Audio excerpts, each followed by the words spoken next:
আলহামদুলিল্লাহ আজ আমাদের ধান কাটছে।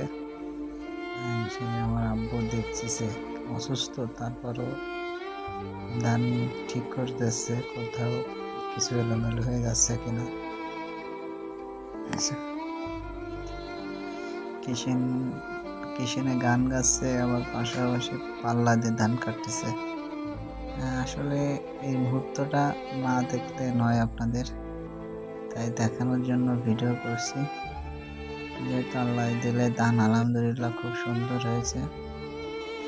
এসব পাল্লা দিয়ে ধান কাটছে, আর আমার এই কাকা শুধু গান গাইছে। গান গাইলে আপনারা একটা ভিডিও দেখছেন, একটা গান গাইছে, গানটা খুব ভালো লাগছে, সবার পছন্দ করছে। অনেক কষ্ট করে আমার এই কাকা, অনেক কষ্ট করে, পাশাপাশি মানুষকে বিনোদন দেয়। আমার এই কাকা গান বলতেছে, কিন্তু অনেক পরিশ্রম করে। পরিশ্রমের জন্য আজ সে অনেক কিছুই করেছে। আমি শুধু তার ধান কাটা দেখতেছি, কত সুন্দরভাবে কাটতেছে। ধান কাটা দেখলে আসলে আমি ধান কাটছি, কিন্তু আমি অতটা পারি না তাড়াতাড়ি, তারপরও কাটি। কিন্তু আমার এই কাকা ধান কাটছে আর আমি ভিডিও করতেছি। কাকা বলতেছে, কি বড় সবাই ধান কাটতেছে পাল্লা দিয়ে, এরা কতখানি আগে কাটতে পারে। দেখেন এই সাইডে আর একটা আমার ভাইপো, দেখেন কি তাড়াতাড়ি কাটতেছে, পাল্লা দিয়ে ধান কাটতেছে। কথা আমাকে ভিডিও করে মাথায় উঠতেছে, পাল্লা দিয়ে ধান কাটতেছে। দেখেন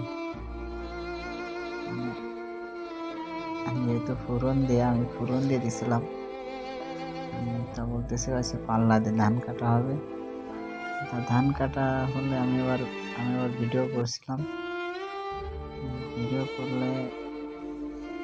ভিডিও করছিলাম আরো অনেক মজার কথা বলছিল ভাইরা, কিন্তু আমি অনেক ভালো লাগতেছে, যেহেতু ধান কাটা আমার লাগানো ধান কাটছে, অনেক পাল্লা দিয়ে ধান কাটছে সবাই।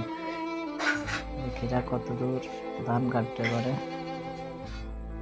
ধান কাটা আসলে না, যে আমার আব্বু আবার আছে বলতে এসে দেখতেছে যে কেউ পানি খাওয়াবে, তাই সেই করতেছে। আমার আব্বু খুব কাজের মানুষ, বসে থাকতে পারে না। আমার শ্বশুর রয়েছে ওই সাইডে, আমার শ্বশুর ডানা রয়েছে, আমার মেয়ে আইছে, আমার শ্বশুর দেখতেছে, ওই যে আমার শ্বশুর আসলে ধান কাটতেছে। দেখেন গা ঘেমে যাচ্ছে, অনেক কষ্ট করে। আসলে যারা ধান কাটার কাজ করে তারা অনেক কষ্ট করে, আসলে তাদের কষ্টের কোনো শেষ নেই। আসলে অনেক কষ্ট করে টাকা আয় করে। যারা ধান কাটে তারাই জানে কি কষ্ট, এত কষ্টের পর